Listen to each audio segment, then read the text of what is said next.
Welcome everybody. I'm starting a new little series of non-dual astrology transmissions on a monthly basis. So for those of you who don't know me, I've been working with astrology for about 13 years, and my interest is about finding the spaces in between. We have these amazing systems from different lineages, and a lot of times people don't trust certain systems, don't work with them together. And I'm very interested in looking at a non-dual perspective, at finding the resonant points where the meaning is between systems. And you can find out more about this in some of my presentations about the art of non-dual timekeeping. So in this August transmission, I'm going to be looking at the sacred calendar, the Guatemalan Mayan calendar, the DREAMSPELL calendar, some allusions to tropical astrology, and some little insights from Vedic astrology. And hopefully you'll start to see how some themes start to emerge that can help you to really be ahead of time in finding the thematics that might be working for you and for the collective. So I'm going to make a little presentation, bear with me. And I just have to press a few little buttons. Show, make it look nice. Okay, so here we go. So I mentioned a little bit about why non-dual astrology, and why I feel it's important at this time is that we have a lot of conflict on the planet, a lot of polarization, a lot of disruption around what the concept of truth is. And there is no one singular truth. And I think a lot of people are suffering because they're very constrained in being streamlined and blinkered into thinking there's only one way of looking at things. And I feel that the liberation from that lies partially in astrology and looking at the wisdom of all these amazing people. I'm going to give gratitude to people like the rishis and the day keepers in Guatemala, and people like Jose Arguelles and his people who brought through the wisdom of different systems because of how they were related to the sky and the stars and channeling the information at their time. And there is truly something exciting going on when we look at what's happening when we add these all together. So we're going to look at some themes that are coming up this month, and hopefully this will help you to engage with what is August. And obviously, for those of you who work with things like tropical astrology, which is the Western system that people mostly know that might be watching this, we are in Leo season until later in the month. So I'm sure you all know quite a little bit about what Leo's around. So I just want to put that in there and drop that in so that you're aware we're still looking at that, but I'm not going to state the obvious. I'm going to assume that you kind of know a little bit about Leo's energy. And it's interesting because when we look at Leo, Leo comes into Virgo later in the month. And so Leo, you know, great leader, very creative, also working with energies like children energies. And it comes into starting to orientate more towards service and health and things like that when we come into Virgo. So I just want you to bear those things in mind. Now we're going to first start looking at the DREAMSPELL. And this is connected to what some people call the galactic Mayan calendar. So it's not the traditional Mayan calendar, but it was channeled in many ways last century, in not too long ago. Okay, and there have been many people. Jose Arguelles is best known for bringing this system through, but he was basing some of this on the traditional Mayan calendar. But a lot of the importance around some of the glyphs and signs are somehow to do with maybe what people would call ascension, our journey in a transpersonal spiritual quest. And I discussed this in other presentations. We can look at things like the traditional, the QU'IL, or the sacred calendar in Guatemalan terms, or the highlands of Guatemala where the knowledge is still preserved, that Mayan calendar that most of you have heard of, that is for me like the start point. That's where there's a connection with the heavens, the sun, and a system that has historically been put in a place where there are certain givens to the way the crops grow, the way the sun is, that are very stable.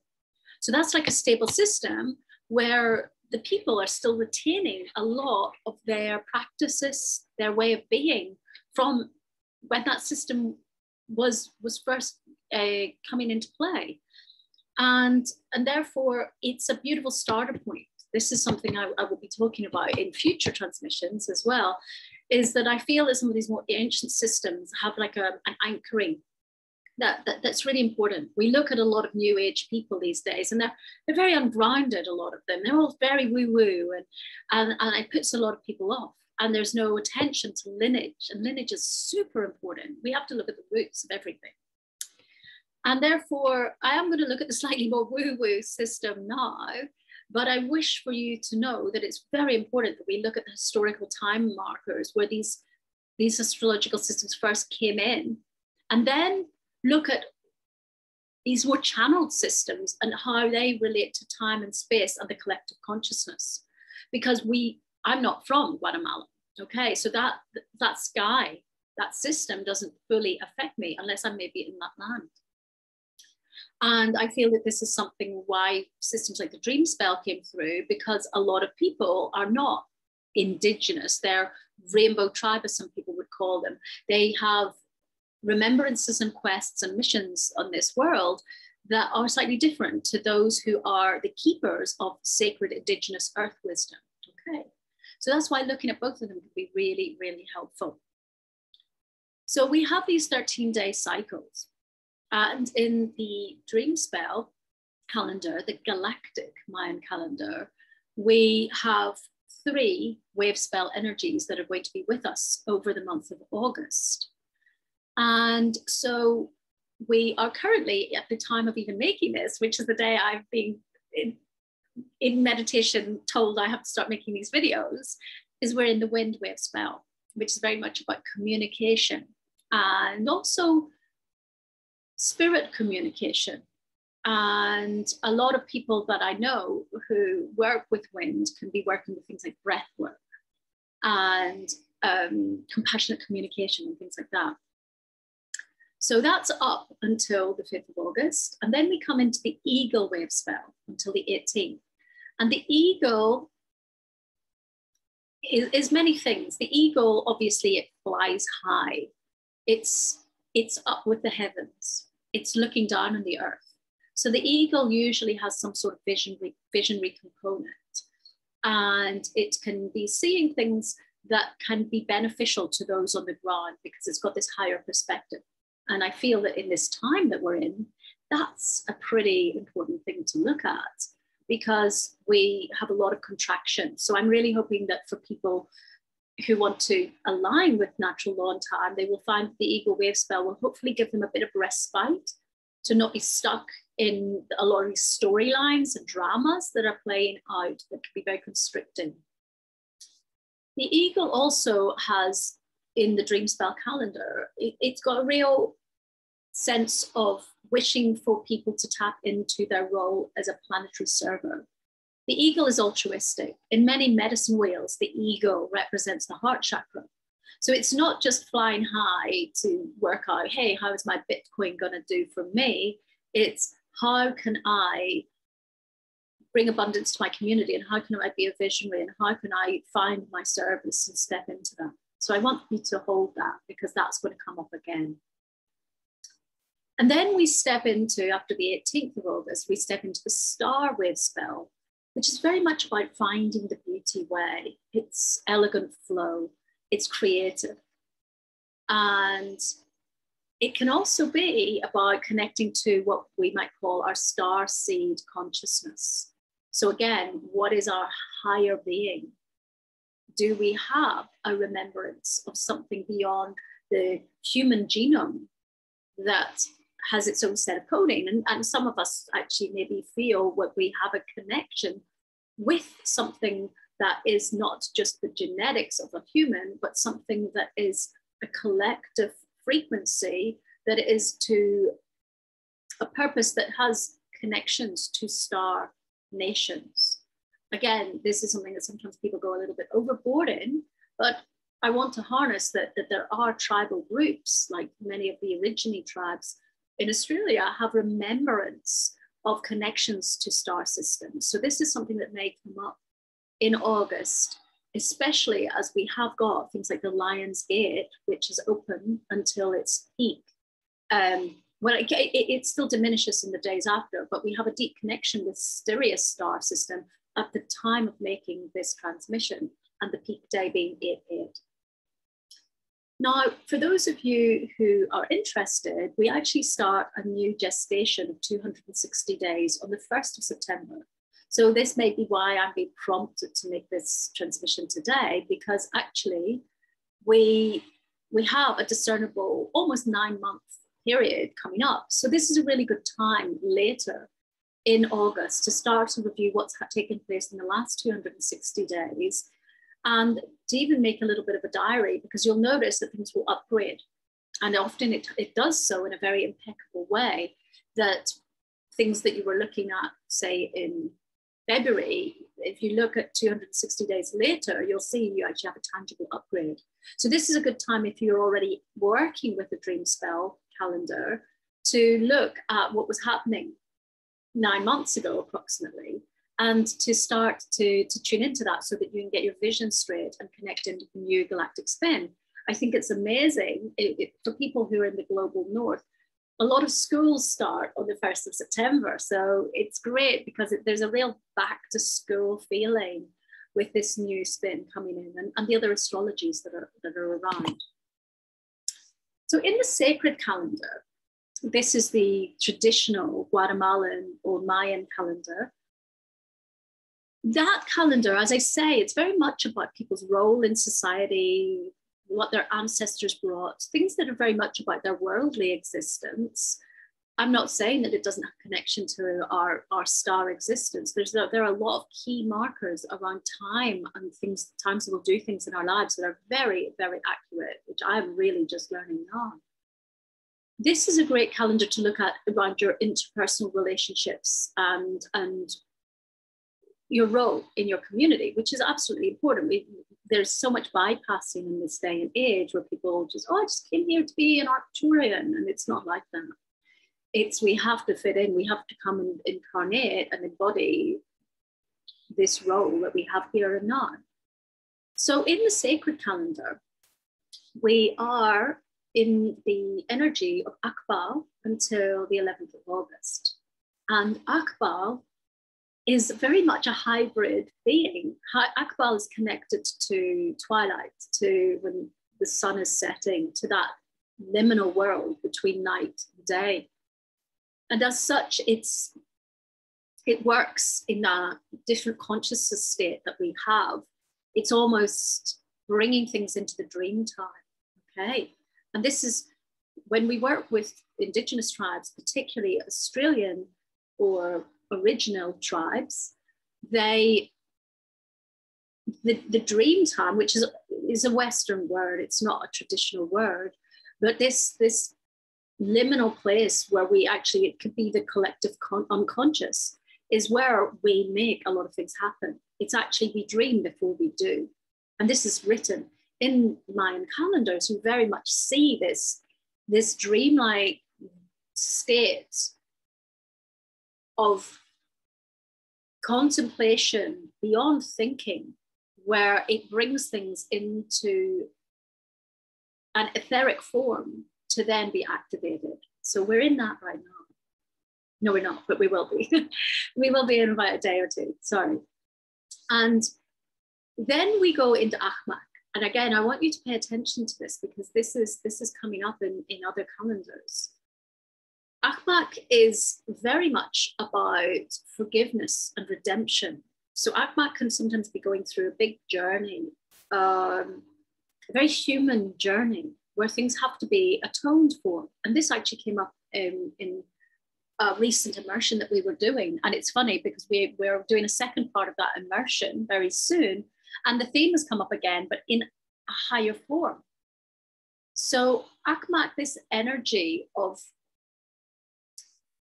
mindfulness and regret about certain things is going to be up. And I really encourage you. I'm not trying to say we all need to be Christians and everybody needs to be martyrs, but it's very, very important that we always have mindfulness. This comes up in Tibetan Buddhism as well, about regret. You know, I regret that I made that mistake, but seeing the learning and not dwelling with it, but you have to have that feeling of remorse, or maybe I made a mistake, or I spoke too harshly, and acknowledging that and acknowledging it with others if you can. This is really important. And this time where there's so much conflict and opinion and bias being thrown around, it may be really important for you to look within, and also to look at where this is coming ancestrally. This has come up for you. What's triggering you, and where does it really come from? And to have some moments of self-reflection and self-regret and self-remorse to come into a deeper state of humility about that. And what's beautiful is then, from the 25th of August, we come into CHOK. And CHOK is very much about offerings, giving back. And we are here at this time where humans have taken so much, and now things like climate change are coming up onto the discussion. And no matter what people believe, if climate change is a thing or not, just look at the amount of plastic in the waters. That's enough to merit a discussion about the mess we're making on the planet. So we are constantly taking, and CHOK gives us the opportunity to have this mindful giving back and to come back into reciprocity with the land and with the mother. And it's interesting because in November, there's going to be a very key climate change conference in Glasgow in Scotland. And there are some activities taking place. There are global meditation groups setting up to do things around 11/11.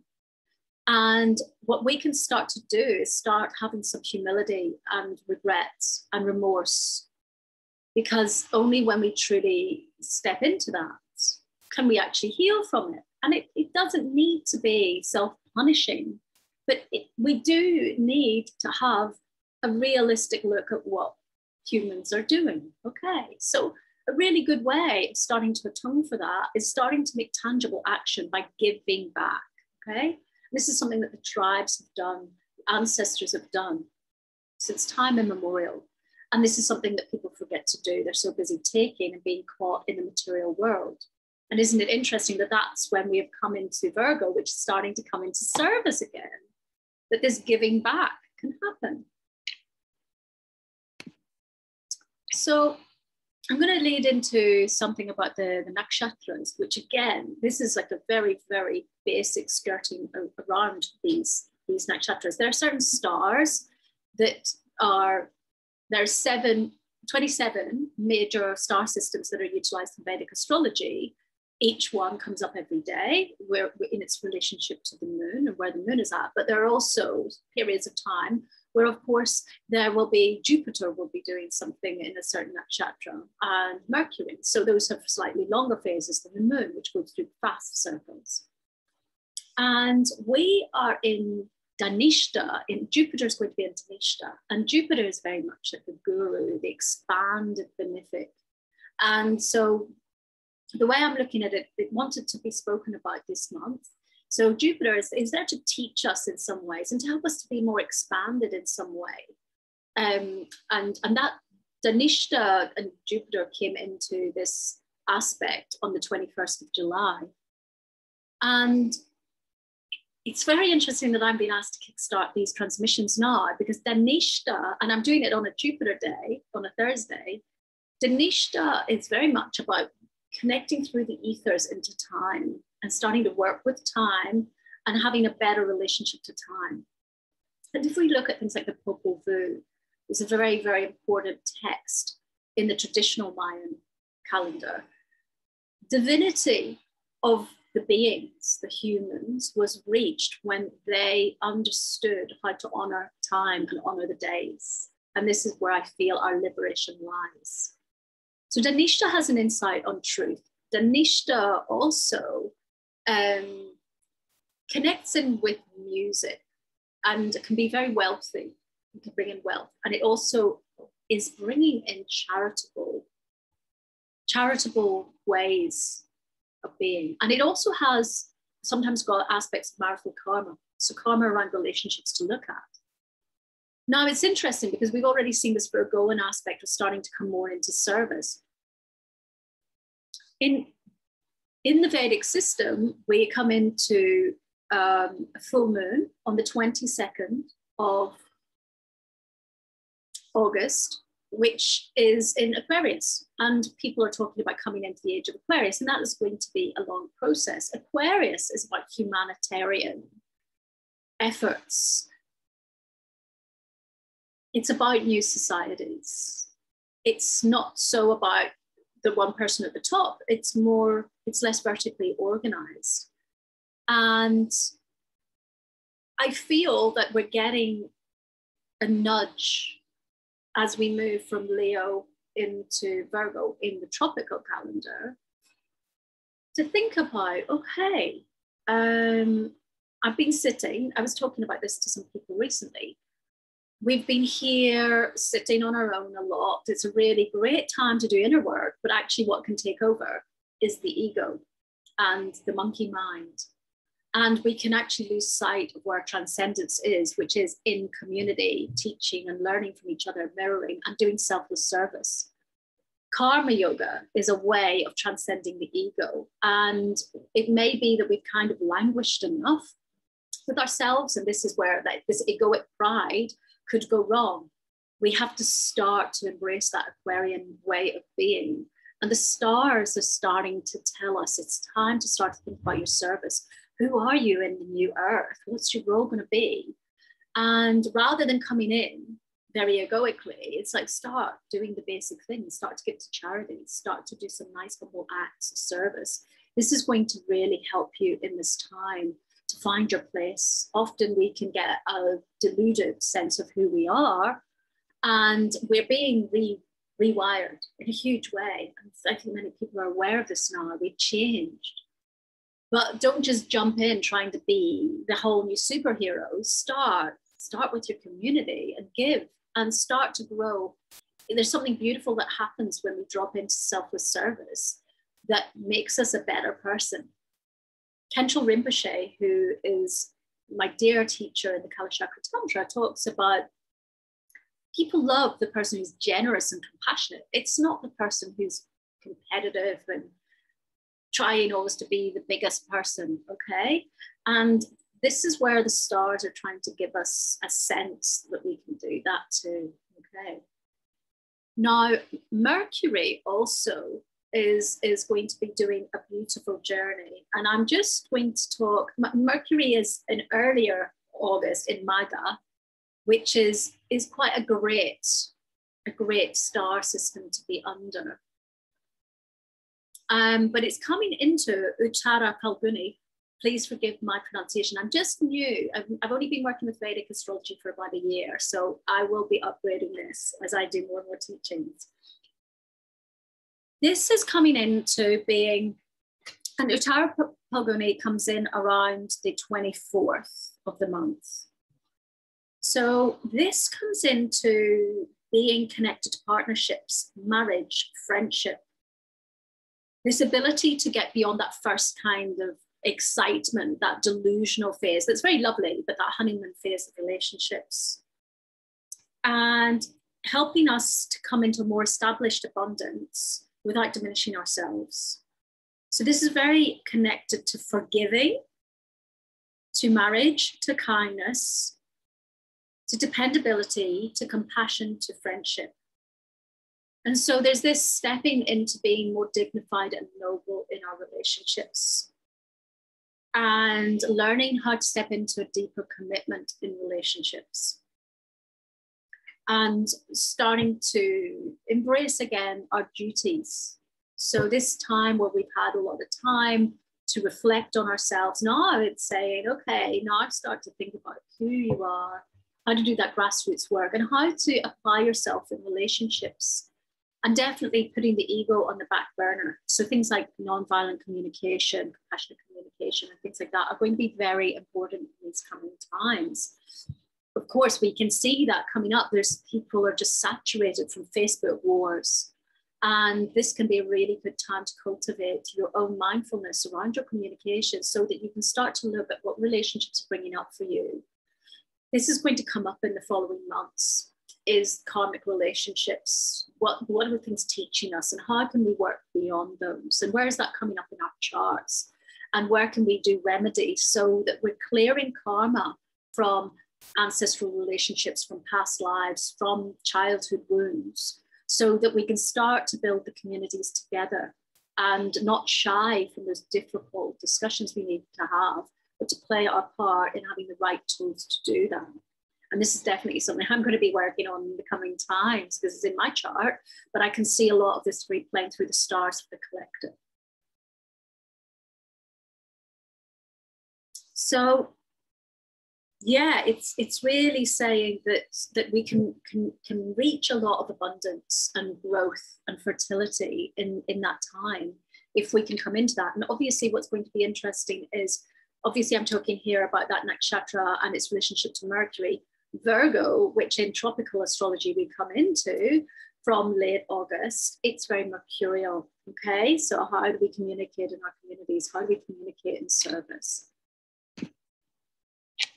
So here's a recap of some of the themes that we've looked at this month.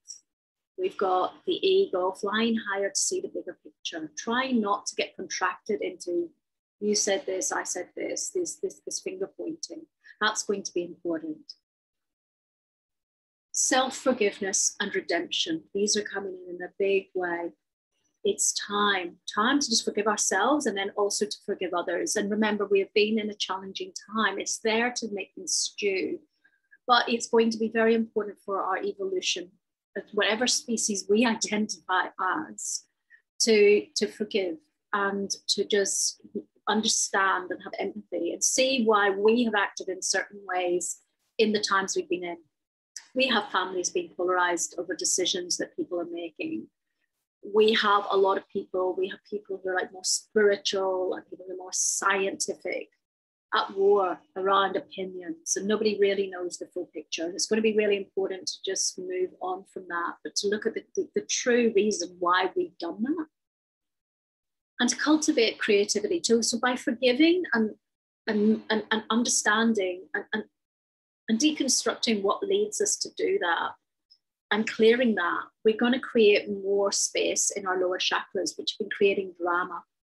And rather than drama and trauma, we're going to be asked to step into this deeper beauty way of more creativity and to channel those feelings. So if you're feeling angry about Facebook, go and draw a picture. Okay, starting to channel that and give it a higher place to move to. Because the stars are saying you can really have creativity. Creativity and sensuality can also work very well together. But if you're constantly in drama and trauma and drama triangles, you're going to miss the gold of what we can step into.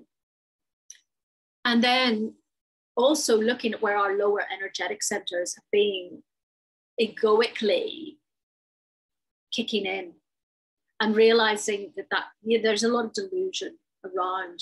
We've got so much Instagram spirituality and personality, and that's okay, but we've all got to do our journey with the ego. And if we can try to suddenly remember we're here for community and try to lose attachment to those old people that we were, that were brought in because of conditioning and bullying and family stuff, they're not really who we are going to be. And if we can lose as much of that and have an ego death, we're going to actually remember that the key is in the harmony that we are going to step into, but that we have to take the initiation and the challenge. Focusing on relationships is going to be really key. And this is very much about the cultivating for a new chapter.